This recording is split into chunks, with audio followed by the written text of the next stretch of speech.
बरेली में मौलाना के करीबी नफीस पर शिकंजा कसा है। नफीस की दुकानों पर प्रशासन ने सील कर दिया है उसे। नफीस ने बनवाई थी 3 दर्जन दुकानें। प्रशासन ने दुकानों को खाली करने का आदेश दिया है। अवैध दुकानों से लाखों का किराया वसूला जाता था।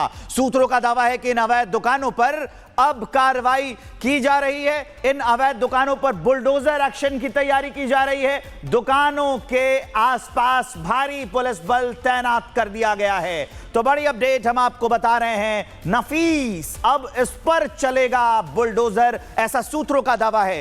ये तौकीर रजा के मददगार थे। बरेली में जो हिंसा हुई, जो तोड़फोड़ की गई, जो अराजकता फैलाई गई, ये उसके लिए जिम्मेदार थे। और अब बड़ी अपडेट है इस बारे में कि जितने लोगों ने इसमें मदद की है, इस गुनाह में मदद की है, अब उन पर प्रशासन कार्रवाई करेगा। मैं इस वक्त मौजूद हूं बरेली के नोवेल्टी चौराहे पर। दरअसल बरेली में हुई हिंसा के बाद एक्शन लगातार जारी है। योगी सरकार एक्शन में है। पहले मौलाना तौकीर रजा के करीबी आरिफ के होटल को सील किया गया और अब मौलाना तौकीर रजा के जो संगठन है IMC, उसके दफ्तर को सील किया जा रहा है और मार्केट को सील किया जा रहा है। पहले आपको दिखाते हैं, ये देखिए, ये जो लिखा हुआ है, आप जो बोर्ड आप देख सकते हैं कि मज़ार है। ये मज़ार पहलवान साहब का मज़ार और ये का वक्त यहाँ पर ये बैनर में भी लिखा हुआ है। और ये वक्फ के नाम पर जो प्रॉपर्टी ली गई, इसमें ये बताया जा रहा है कि इसी में IMC का दफ्तर खोला गया और IMC के दफ्तर के साथ साथ इसमें पूरा मार्केट बसा दिया गया। करीब 40 दुकानें इसमें चलने लगी और उन दुकानों से अवैध रूप से किराया वसूला जा रहा था। इसमें आप देखिए कि किसी निजी व्यक्ति या किसी राजनीतिक संगठन की नहीं है और कोई भी वाद माननीय उच्च न्यायालय इलाहाबाद और वक्फ न्यायाधिकरण लखनऊ या लखनऊ उच्च न्यायालय में विचाराधीन है। ये लिखा हुआ है इंतजामी कमेटी की ओर से, यानी वक्फ के नाम पर ये प्रॉपर्टी और ये मज़ार के नाम पर ये प्रॉपर्टी, और इसमें ये दुकानें चल रही थी जो कि IMC के प्रवक्ता डॉक्टर नफीस बताया जा रहा है, मुतवल्ली डॉक्टर नफीस ही यहाँ पर थे जो फरार हैं। डॉक्टर नफीस भी मौलाना तौकीर रजा के सब करीबी, और ये दुकानें चल रही थी। इन दुकानों को फिलहाल सील किया जा रहा है। ये आप बता सकते हैं कब से दुकान चल रही थी? ये निकल में यार यार 20 साल हो गए मैं यहाँ बैठते हुए। मुझे कितना किराया लिया जाता था? मैं नौकर हो यहाँ का। नहीं, दुकानदारों से किराया वसूला जाता था? उन्हें बताओ भैया, दुकानदारों को बता, मैं तो नौकर हूँ।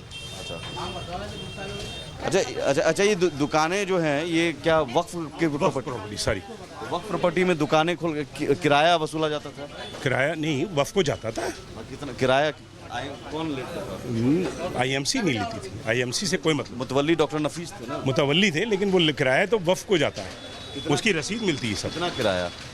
किसी का पुराने ज़माने के 100 साल के आदमी बैठे हैं यहाँ पर, 50 साल हो गए बैठे हुए। कितना किराया? 800 है, किसी का 1000 है, किसी का 1500 है, इससे ज़्यादा। कितने एरिया का? 30-35 दुकानें हैं। 30 मतलब पूरा अगर हम देखें तो कितना एकड़, मतलब कितनी ज़मीन होगी? एकड़ के हिसाब में नहीं बता। ये पहले मज़ार यहाँ पर, और मज़ार शरीफ के सारी मज़ार शरीफ की प्रॉपर्टी, मज़ार शरीफ की प्रॉपर्टी ज़माने से है। ऊपर IMC का दफ्तर है। IMC का पहले किराए पे लिया था उन्होंने, अब कोई चीज़ नहीं है IMC की यहाँ। ये सारे खाली करवाए जा रहे हैं दुकानों को? डॉक्टर साहब हैं, वो अपने किराएदार हैं, वो खाली कर रहे हैं। अच्छा, कोई ऐसा खाली कोई नहीं कर रहा है। नहीं तो इन दुकानों को भी अब कहा गया है खाली करने के लिए? नहीं, सील कर रहे हैं। बोले आप जो सामान मतलब का है वो निकाल सील लीजिए। कर रहे हैं ना? हाँ, सील करेंगे। क्या आपकी भी दुकान है? जी, क्लिनिक है। क्या कहा? बस ये कहा गया था हमसे कि आप 3 बजे तक जो है वो दुकानें जो है वो अपना सामान जो है वो मैनेज करिए, आप बाकी आप आगे के आप ही जिम्मेदार होंगे। ये देखिए, अब आपको दिखाते हैं ये अंदर कितनी सारी, करीब 35 से 40 दुकानें थी। इन दुकानों को कहा गया है कि आप खाली कर लें, सीलिंग की कार्रवाई की जाएगी। और IMC का दफ्तर ऊपर है। किराए पे थे भाई, नहीं, चले गए छोड़ के, ज़माना हो गया। कहाँ था दफ्तर? ऊपर छत पे था। अच्छा, इसके ऊपर जाने का रास्ता ये एक कमरा था छोटा। ये ऊपर जाने का रास्ता यही ऊपर जाने का रास्ता था, एक कमरा था छोटा सा। चलिए ठीक है, ऊपर से अब बंद हो गया सब, ऑफिस बंद हो गया। चलिए ठीक है, हम दिखाते हैं। और भी इधर देखिए, ये सारी दुकानें अंदर, ये मज़ार के नाम पर जो वक्फ की प्रॉपर्टी इसमें, और इसमें मज़ार के नाम पर सारी दुकानें खोली गई थी। उन दुकानों से अवैध रूप से किराया वसूला जा रहा था, ये बताया जा रहा है। अब इन दुकानों को खाली करवाया जा रहा है। पूरा मार्केट जो है बसा दिया गया था दरगाह के मज़ार के चारों ओर और ऊपर आईएमसी का दफ्तर भी आपको हम दिखाते हैं अगर ऊपर जा सके तो। ये रास्ता है और इस रास्ते से अगर हम ऊपर की तरफ जाते हैं तो यहाँ पर दफ्तर हुआ करता था जिसे अब सील कर दिया गया है, इसे भी खाली करा दिया गया है। ये सारी प्रॉपर्टी देखिए, ये देखिए यहाँ पर किस तरह के प्रॉपर्टी थे और ये पूरा का पूरा आप समझिए कि प्रॉपर्टी वक्फ के नाम पर, लेकिन चलाता कौन था? आईएमसी और आईएमसी की मुतवल्ली डॉक्टर नफीस जो कि मौलाना तौकीर रज़ा के करीबी। ये सारे कमरे हैं। इधर से अगर हम दिखा सकें तो ये मुख्य चौराहा है, नोवल्टी चौराहा, मेन चौराहे पर मज़ार के नाम पर यहाँ ये मज़ार है, मज़ार की छत है और ये मज़ार मेन चौराहे पर और यहाँ पर बनाया गया। अब इसे सील किया गया और यहाँ पर मार्केट चलता था। सोचिए वक्फ के नाम पर दुकानें और व्यापार चलता था, कमाई होती थी और उस कमाई का हिस्सा किसे मिलता था? क्योंकि डॉक्टर नफीस के बारे में कहा जा रहा है कि वो यहाँ पर मुतवल्ली ही पैसा वसूलता है। कितना पैसा वसूलता है? अवैध रूप से ये किराया लिया जाता था और पूरे अब इस प्रॉपर्टी को देखिए, इस साइड भी ये सारी दुकानें यहाँ पर थी।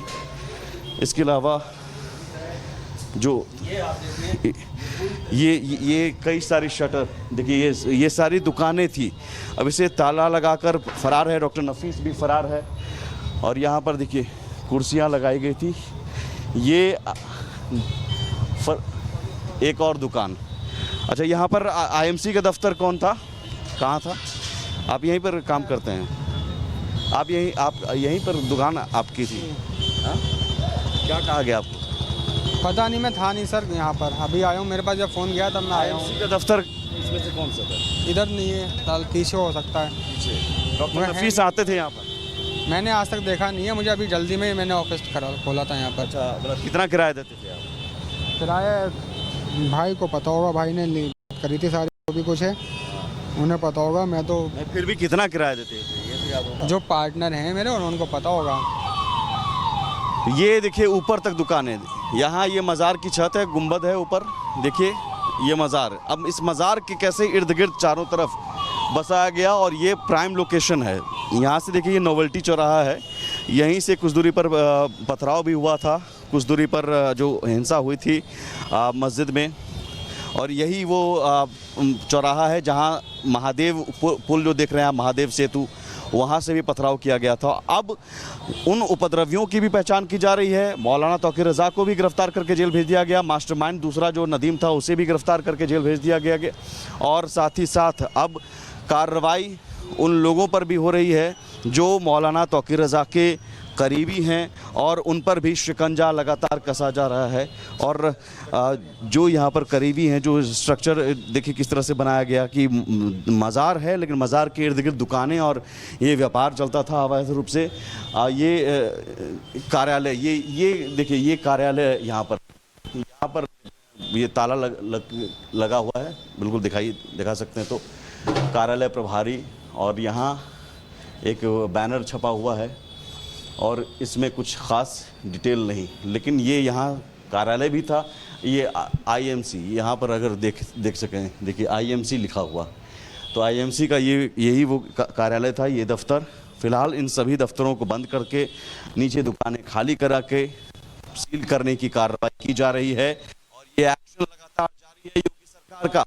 एक्शन इसलिए क्योंकि सीएम योगी ने कह दिया है कि ऐसी सज़ा मिलेगी कि आने वाली पीढ़ी भी याद रखेगी। तो एक्शन अब बरेली हिंसा के बाद लगातार जारी है। सहयोगी कैमरा पर्सन संजीव के साथ मैं सुमित झा, रिपब्लिक भारत, बरेली। बरेली हिंसा के मास्टरमाइंड मौलाना तौकीर रज़ा की गिरफ्तारी के बाद योगी की पुलिस फुल एक्शन में। अब तौकीर के एक करीबी के 5 आलीशान होटल्स को पुलिस ने सील कर दिया है। माना जा रहा है कि ये कमरे हिंसा के पीछे की साजिश के अड्डे बने हुए थे। उस पर एक ग्राउंड रिपोर्ट आपको दिखाते हैं।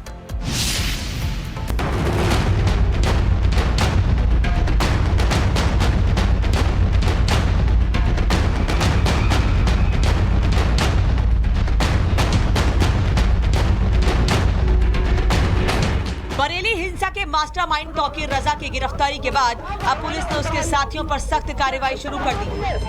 पुलिस ने तौकीर के करीबी आरिफ के 5 होटल्स को सील कर दिया है। सील किए गए hotel Skylark, hotel Faham lawn, hotel Sheesh Mahal, hotel Jalsa, hotel Mannat lawn.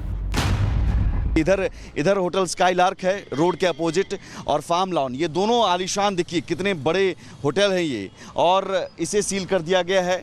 और ठीक इसके अपोजिट यहाँ पर भी देखिए ए आपको दिख रहा होगा, ए लिखा हुआ यानी आरिफ, और ये फ्लोरा गार्डन है, अंदर होटल शीश महल है। ज़रा ऊपर करके दिखाएंगे आप तो होटल शीश महल आपको नज़र आएगा, और ये शीश महल को भी सील कर दिया। कितनी बड़ी प्रॉपर्टी है ये, अपने आप में बड़ा फार्म है, बड़ी प्रॉपर्टी है, इसे भी सील कर दिया गया है। यानी कार्रवाई लगातार की जा रही है।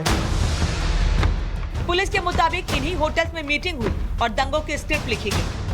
अब एक और होटल दिखाते हैं, इसे भी सील कर दिया है, जलसा, और यहाँ भी देखिए ऊपर ए लिखा हुआ, ए का मतलब आरिफ, आरिफ नाम के शख्स का ये होटल जलसा ग्रीन है ये बिल्डिंग, और इसे भी सील कर दिया गया है। यहाँ पर भी देखिए कि जो कार्रवाई की गई है बरेली विकास प्राधिकरण की तरफ से, वो यहाँ पर देख सकते हैं। बरेली ये जो पट्टी है ये बरेली विकास प्राधिकरण, और यहाँ पर साफ तौर पर इसे भी सील कर दिया गया है। ये पट्टी लगा के सील की कार्रवाई कल की गई है।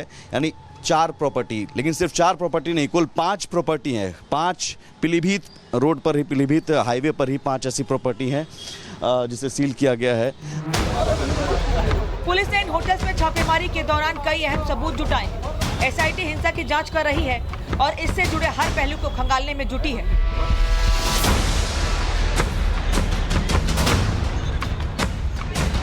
बरेली के कई इलाकों में अभी पुलिस का सख्त पहरा है। इंटरनेट सेवाएं बंद हैं ताकि किसी भी तरह की कोई अफवाह न फैले। लेकिन सबसे बड़ा सवाल है, क्या बरेली हिंसा के पीछे कोई सुनियोजित साजिश थी? Bureau report, Republic Bharat.